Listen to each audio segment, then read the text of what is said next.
Bonjour, c'est Lucie. Mon projet aujourd'hui est de réaliser une greffe en écusson pour multiplier une variété qui me plaît. La greffe en écusson doit se faire au mois d'août. Attention, elle se prépare dès le mois de janvier avec la mise en terre de votre porte-greffe. Vous devrez également le préparer durant le mois de juillet, nous le verrons dans la suite. Pour réaliser la greffe, nous avons besoin d'élastiques à greffer, d'un écusson noir bien aiguisé et d'un sécateur. Pour bien comprendre les gestes techniques, je me suis rendue au verger conservatoire de Villeneuve-d'Ascq où Mathieu, technicien du verger, va nous montrer les gestes précis. Les greffes possibles sont pommier sur pommier et poirier sur cognacier. Voici le porte-greffe que le verger conservatoire a mis en terre dans sa pépinière. Il doit être planté au mois de janvier. Si vous n'en avez pas, vous en trouverez chez les pépiniéristes. Dès le mois de juillet, dégagez le tronc de votre porte-greffe. Coupez les branches latérales du porte-greffe sur 20 cm environ en partant du sol.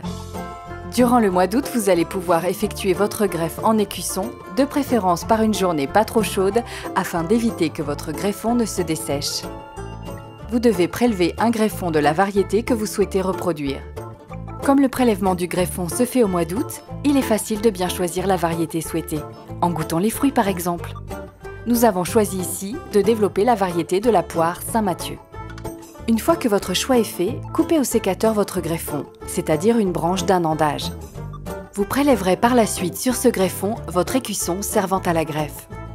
Supprimez aussitôt les feuilles sur le greffon que vous venez de prélever en conservant une petite partie du pétiole de chacune d'elles.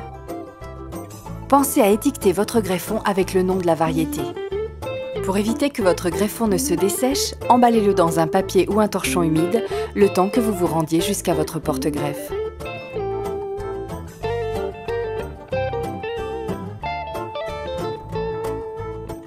Nous sommes maintenant de retour dans la pépinière. Mathieu va pouvoir réaliser sa greffe en écusson.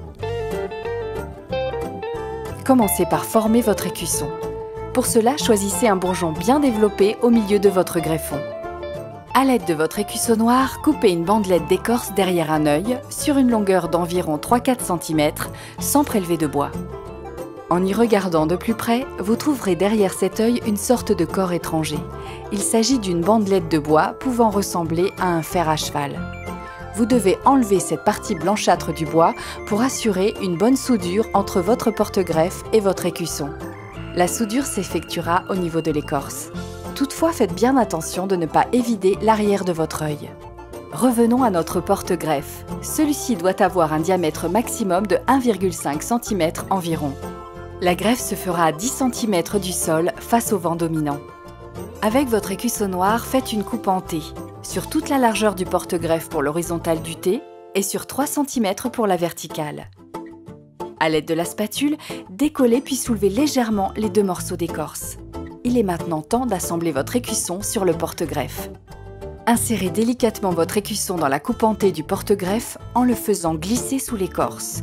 Puis, coupez la partie de l'écusson qui dépasse au-dessus de l'incision horizontale afin que l'écusson épouse la forme de l'entaille. Ensuite, maintenez l'écusson en place en le serrant avec vos élastiques de bas en haut en laissant l'œil libre. Enfin, pensez à attacher l'étiquette avec le nom de la variété sur votre porte-greffe 10 cm au-dessus de l'écusson. Voilà, votre greffe en écusson est terminée. Vous n'avez plus qu'à la laisser dormir jusqu'au printemps suivant, raison pour laquelle cette greffe est dite à œil dormant. Le départ en végétation ne s'effectuera que la saison suivante. Au mois de janvier de l'année suivante, coupez juste au-dessus de l'étiquette posée sur votre porte-greffe, soit à 10 cm environ au-dessus de la greffe. Cette partie supérieure du porte-greffe qui est conservée s'appelle l'onglet. En avril, vérifiez si votre greffe en écusson a bien pris. La plaie doit être soudée avec l'écusson, comme cela. Dès le début du printemps, des repousses du porte-greffe risquent de se développer à sa base. Coupez-les. En mai, l'écusson se sera développé et aura atteint 10 cm environ. Attachez-le tout d'abord à l'onglet, puis faites des attaches successives sur un tuteur au cours de son développement. Cela permettra à l'écusson de pousser à la verticale et évitera que la greffe ne se décolle. Enfin, en juillet, coupez l'onglet juste au-dessus de votre écusson.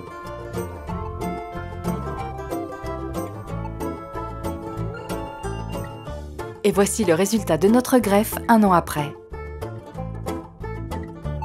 Il y a 4 points essentiels pour réussir votre greffe en écusson.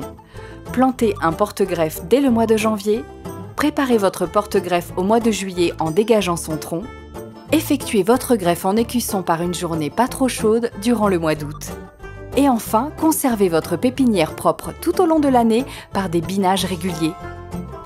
À bientôt pour un nouvel épisode dans le verger.